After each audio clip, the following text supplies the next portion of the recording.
Okay, let me know. Recording in progress. Okay. Good evening. Welcome to the special joint City of Groton Mayor and Council and Groton Utilities Commission meeting for Monday, February 27, 2023. This is a hybrid meeting with Zoom and also in person. So roll call. Clerk Jacome, you name off who you know and I'll get the rest. Present, we have Mayor Hedrick, Deputy Mayor Depot, Councilor McCabe, and Councilor Sheffield, both via Zoom. Excused are Councilor Carter, Councilor Norris, and Councilor Piazza. And we also have President, Finance Director Uhad. Okay, from the Groton Utility Commission side, we have Commissioner Giuliani, Commissioner Scully, and Commissioner Mathenall, and I am the chair of the commission.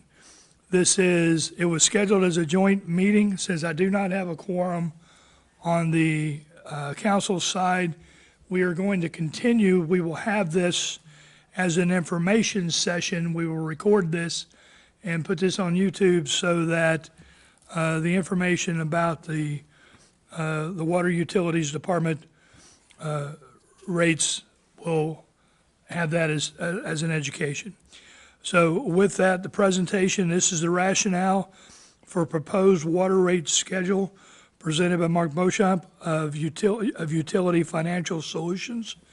I think all the utility commissioners are aware of Mark, and I think all of the counselors have met Mark by this point. So with that, Mark, I'll turn it over to you. Thank you, everybody. I appreciate the opportunity to present the results on the cost service study that we did for the water utility. I'm going to go ahead and share my screen.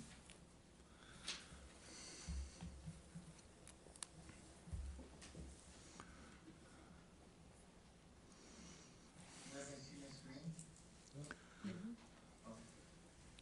Back in 2021, we did a water financial projection and cost of service study. And as part of that, we projected an ongoing 4% rate adjustments going forward. Subsequently, updating the study, a couple of things changed. One, of course, as you know, inflation has 8.6%, I believe, last year, and it's still pretty high. Power and chemical costs have risen substantially, and of course, construction costs have gone up. So it caused us to take a look at the rate track that we initially proposed. And we're looking at some modifications, and at the same time, the American Water Works Association was really pushing, and there's a cost basis for it too, but it's affordable water rates. And it isn't a subsidy, it's actually a cost-based rate. And so we kind of took those principles in this cost of service modeling that we did. And what you're going to see is a modification for the first 2 years of the projection from 4% to 5%, and then going back to the 4%. Now, as part of that, as far as impacts on customers, residentials on average would see a little less than $1 increase in their monthly bills each year as a result of it. Because we took into account the affordability cost aspects that are promoted by AWWA, and as a result of a lot of the industrials and large users will see anywhere from a 4% to a 7% increase in water rates. So I just wanted to start off with that. Now, what I'm going to go through is the financial projection and just review briefly the financial targets that we look at and the cost of service results, and then the rate designs that we're proposing. Now, whenever we build a financial projection, it's based on assumptions of what's going to happen moving forward. And of course, the first one, get a marker here. The first one is inflation. And of course, we're running at 8.6. We're projecting that inflation will moderate to 5% for the next 2 years, and then go back more to historical norms around 3%. We assumed no growth in the water utility and a capital improvement program that varies from $200,000 a year to $3.3 million. Now, one of the things in our modeling that we did was, in order to minimize as much as possible the rate impacts on customers and keeping the utility financially stable, we're proposing that all of these capital improvements be funded through debt. Now, part of it is already approved, the $4 million of the debt, but we're recommending that all of this capital plan be financed through debt. These are the assumptions the model was built on. Now, this is the projection. This is without any rate adjustments, okay? Now, what you're gonna see here is certain targets. The first one is debt coverage ratio. Now, because water issues what's called general obligation bonds, not revenue bonds, they don't come with any specific bond covenant that needs to be maintained because they're backed by the property taxes of the community. Now, nevertheless, even though there's not a bond coverage that's required, we do want to make sure that the cash that's generated from operations is sufficient to cover your debt service payment. And that would be a coverage ratio of 1 to 1. And you can see that we're actually below that each year, 0.75 and decreasing each year to 0.39. The cash reserves, which the minimum cash that we recommend, is a little less than $6 million in the water utility. And the projections for cash were okay in 2024, but then we start dropping below it in each subsequent year. And in 2027, cash is actually projected to go negative. And in 2028, negative $3 million. Now, the operating income target isn't really a target, it's more of an upper boundary. We don't want to exceed this in our rate track, because if we exceed it, we're overcharging customers. And so the upper boundary when we set a rate track is about 2.8, 2.9 million.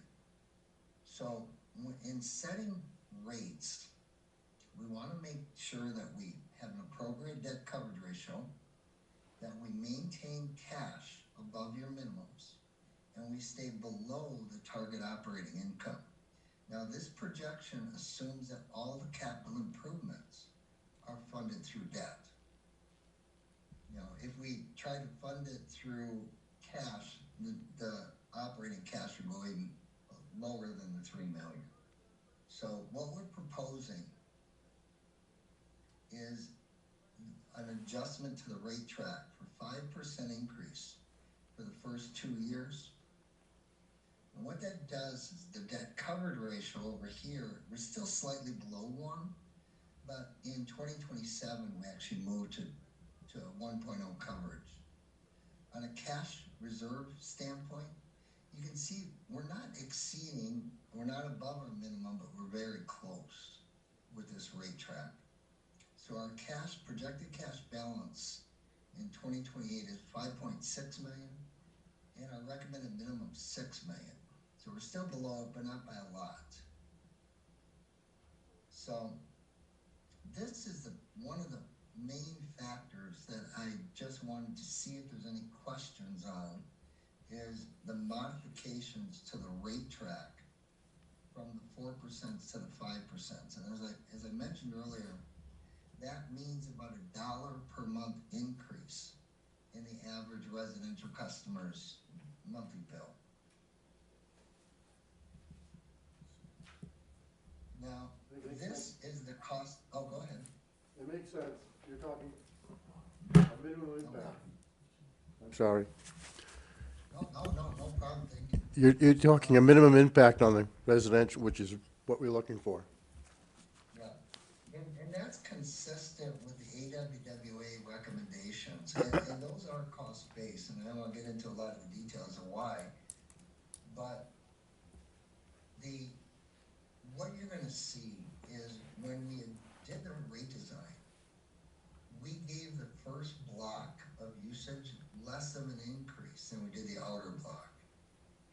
And that's consistent with cost of service principles, and it minimizes the rate impact on the residential ratepayers.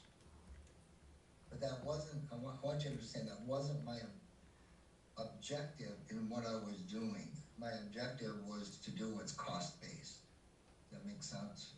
Yes. So it seems you have a question from Counselor Sheffield. Yes, Mark. Looking at the inflation projection and what you have at, estimating at 5%, right now we're at 8.6.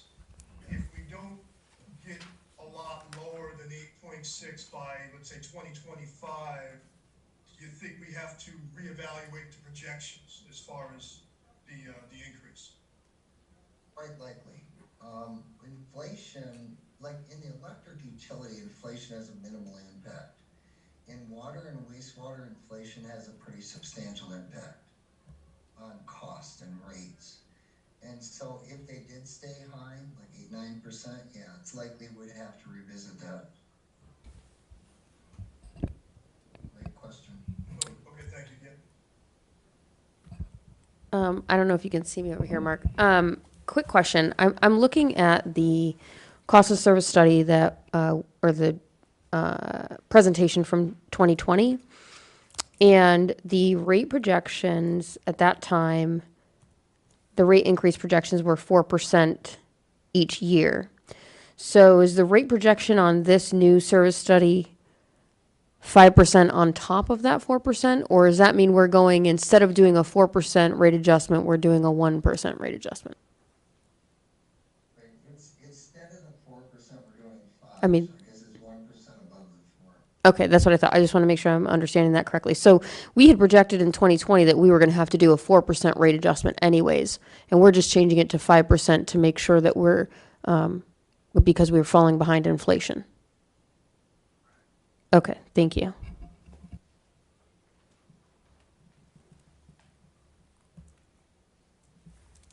Now, this is the cost of service results.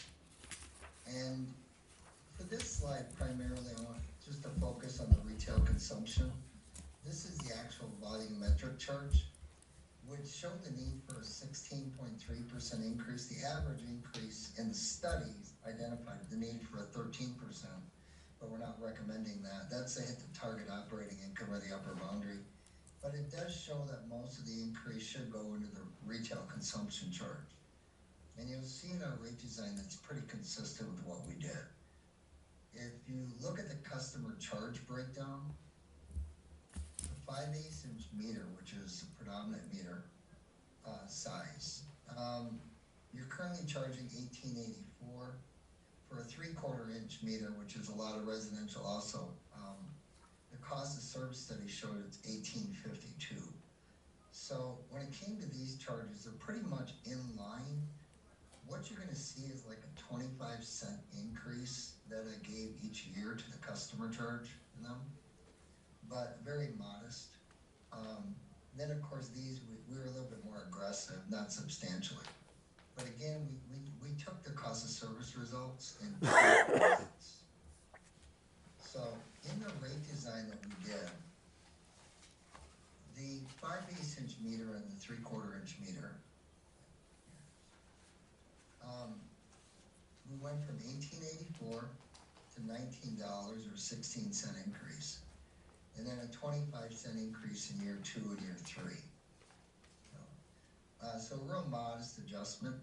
Now down here on the usage block, this is where I was using AWWA principles, and you can see right now you have what's called the declining block rate structure, where the rate actually gets cheaper with increased usage.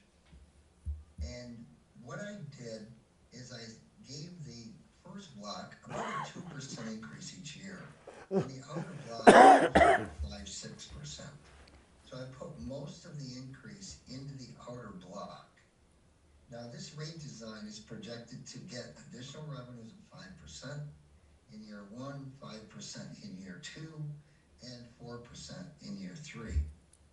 Now, the impact on residential ratepayers, the average user is about 555 cubic feet per month.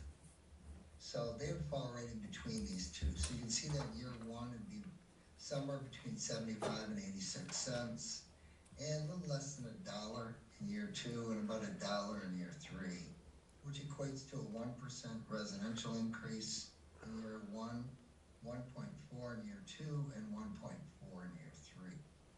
Now, the large industrials, as I mentioned earlier, would see anywhere from a 4% to a 7%, right in that range. So it's not substantial, but they are getting a heavier increase.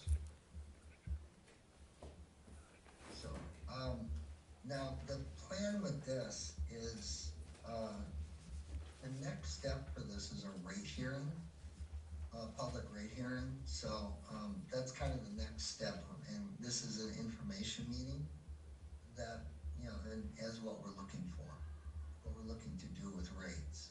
And I was wondering what your input or any concerns you have with what we've done, with what we're proposing, I should say. Counselor Sheffield has his hands up.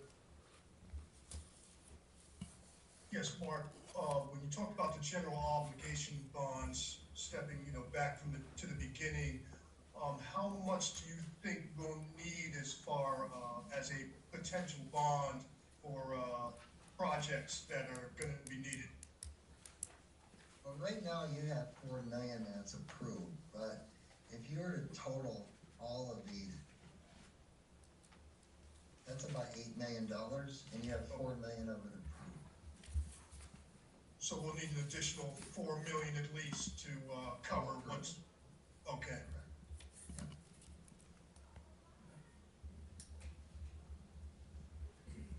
And the reason I did that is I wanted to minimize the rate adjustment would have had to been higher, had I not done that. And I felt that the water utility in general was a relatively low debt to equity ratio, and we could support that debt, from that standpoint. And that was the reason why I'm recommending debt, issuance of bonds or debt for that.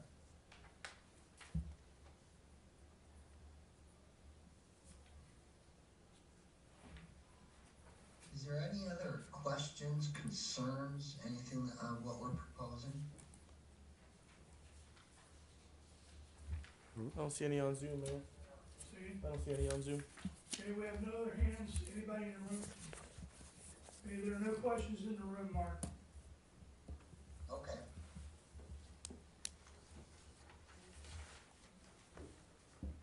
I think, Ron, I think the plan is to, bring this to public hearing in April, I believe. We'll coordinate and schedule that after this meeting, but yes, it'll go to public hearing soon. Yeah. So typically what we've done is we take a public hearing, and then after public hearing, there'll be a special meeting of the Groton Utility Commission to vote on, just put it that way. And then, if that vote is in the affirmative, we will then bring it to a mayor and council meeting to get mayor and council's approval or concurrence of the rate change Via ordinance. via ordinance. Thank you. Keith, this will not need to go to the Freeman, correct? Well, no, because this is not the bond, this is the rate change. So the Freeman will get input at the public hearing.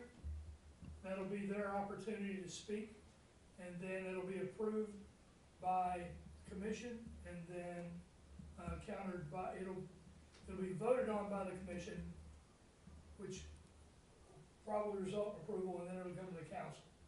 Does that answer your question? Okay. Any, Commissioner Scully? These rates are to go in effect October 1st of each of the next 3 years. That's correct. That's the one thing, the rates will take effect October 1st of the next 3 years.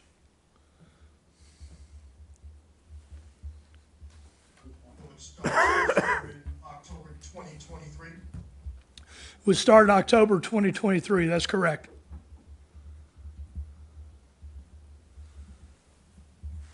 Anything else from commissioners or from the deputy mayor? Okay, anything else from Commissioner Mathenall, Counselor McCabe, or Counselor Sheffield? I'm good. Okay, all right. Ron, is there anything else? Is that it? Okay, Mark, thank you very much for the presentation. And are we done? We're just done, because there's no quorum. Yeah, I appreciate it. No, understand, well, this went, the screen went. Enjoy the weather. Thank you. I'm jealous. Okay, thank you. All right, we are done. Going to. So for everyone that came out, thank you very much. For staff, thank you for what you do every day. Bye, everyone. Thanks. Bye-bye. Okay. Will do. I know, and I have a truck.